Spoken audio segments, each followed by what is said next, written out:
Good morning. Welcome to the forecast discussion for Wednesday, October 30th, 2019.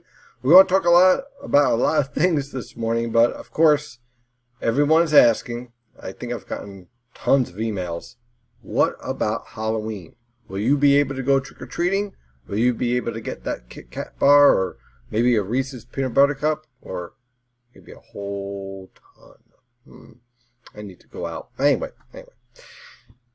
What can we expect? Well, it's going to be stormy, no doubt about that, but I do have some good news in terms of the timing of that storminess. So let's take a look at some of the data here. First of all, we have this morning just a raw weather in place. We have an onshore flow with a light and variable wind with northerly winds down here along the coast here coming into a trough. You have a lot of low clouds, some fog, visibility below a mile in many locations, drizzle, just a raw start to the day. Temperatures ranging from the lower to mid 50s over the northern interior, mid to upper 50s along the coast, lower 60s towards southern New Jersey. Temperatures aren't going to be moving all that much. We're looking at basically lower to mid 60s over the interior, mid 60s along the coast with some drizzle, a few scattered showers. Just another day, much like yesterday, where you just had a lot of raw weather conditions.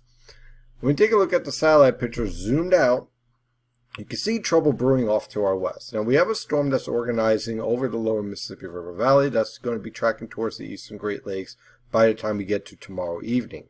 That storm will produce some pretty good snowfall around the upper Midwest, talking about the suburbs of Chicago pushing anywhere from 3 to 6 inches with isolated amounts up to 8 inches.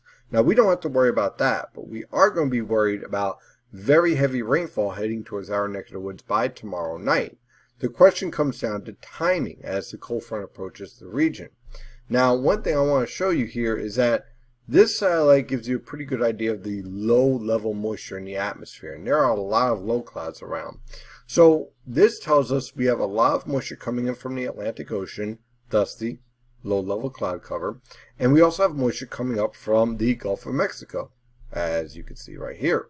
So you have a combination of this moisture, and then you have a strong cold front with a wave of low pressure moving through. That's going to support the potential for some very heavy rainfall, but also some strong wind gusts. So there is that potential here for some power outages as well for tomorrow night.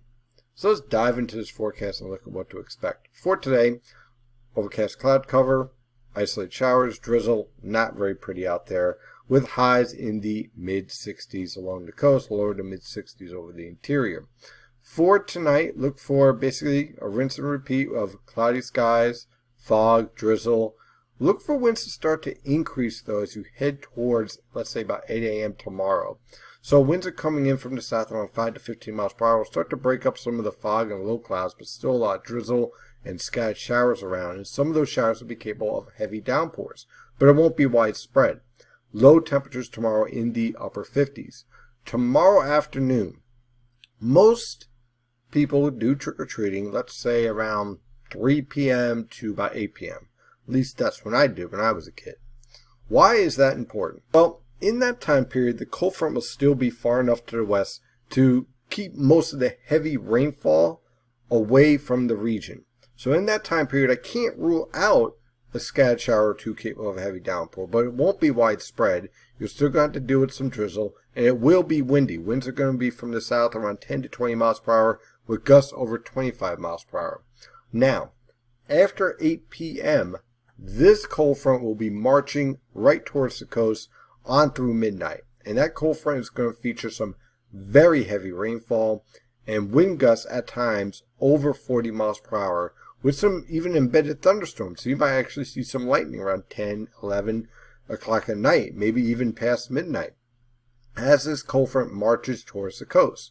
And with that, there is going to be the potential for some localized flash flooding, some wind damage, and yes, even some power outages. So it's not going to be pretty as you head towards midnight, but I think for most trick-or-treaters, when they're out there in the afternoon and evening hours, I think you'll be fine. Just have an umbrella with you, just in case for some of those passing showers. But I don't think it's going to be a washout during that time period. After that, well, it's not going to be pretty. Now, by the time we get to 8 a.m. on Friday, that cold front's out the door, and it is starting to dry out. Still windy though, winds coming in from the west around 10 to 20 miles per hour, and your temperatures throughout the day on Friday basically are falling through the 50s. Now, they'll initially crash in the morning hours with your high temperature, let's say around 1 a.m., between midnight and 1 a.m. as that cold front moves through. And then from there, temperatures will crash into the lower to mid 50s. Then they'll basically hover around the lower to mid 50s throughout the rest of the day, and then crash into the 40s in the evening.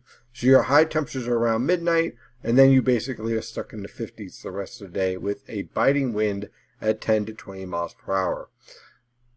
After that, high pressure generally in control for this upcoming weekend. Now we have a cold front that moves through, but not much in the way of rainfall at all. Just pretty much a reinforcing shot of polar air. What type of polar air on through Monday? How about this? Low temperatures in the upper 20s to mid 30s for lows. High temperatures in the mid 40s to lower 50s. Yeah, it's going to get chilly this weekend, that is for sure. The first weekend of November is definitely going to feel like it. Now on Tuesday, a cold front will move through with a few isolated showers as a warm front lifts northward, and it will be warmer with lows in the lower to mid 40s and highs in the upper 50s to lower 60s. On Wednesday, a cold front moves through with a few additional scattered showers. Temperatures will range from the mid to upper 50s for lows and upper 50s to lower 60s for highs. Behind this cold front passage, depending on the timing, you're talking about temperatures falling back into the mid 40s to lower 50s for highs, and low temperatures in the upper 20s to mid 30s. So, looks like the end of next week is going to be rather chilly as well. That's your forecast discussion for today. If you like these videos, please like, share, and subscribe. Tell your friends, your family, your neighbors. Tell the guy next to you sitting on the bus where you get your weather information. And as always, if you're looking for more in-depth weather discussions, check out NYNJPA Weather Premium membership, and also Weather Concierge, Forecasters Inner Circle, for not only my thoughts, but also thoughts from Tom Moore, Erin Budden, and more. As always, stay safe out there.